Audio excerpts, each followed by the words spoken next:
Formal ng pinasanayahan ng bagong 2-story multipurpose building ng Municipal Social Welfare and Development Office ng Mabitak, Laguna noong January 21, 2025. Ang pagpapasinaya ay pinangunahan ni Mayor Alberto Reyes, Vice Mayor Oni Sana, kasama ang Sangguniang Bayan at mga kawani ng MSWDO na diniluhan din ni Tapang at Galing ng Filipino Party List Representative at Deputy Majority Leader Jose Bong Joson Teves Jr.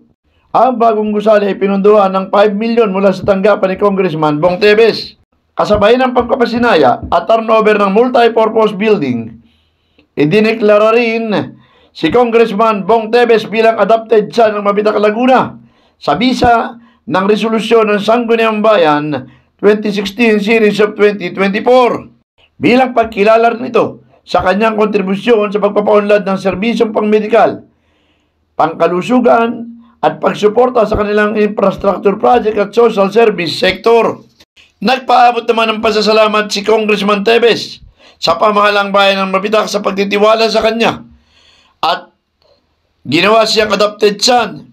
Nangako rin ito ng tuloy-tuloy na serbisyo na ipagkakaloob sa bayan ng Mabitak, lalo na sa usapin ng peace and order.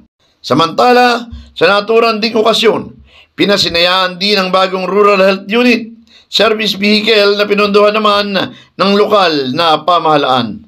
Ronda Balita Probinsya. Ako, si Felix Tambong, ko naghahatid ng mahalagang impormasyon at balitang totoo.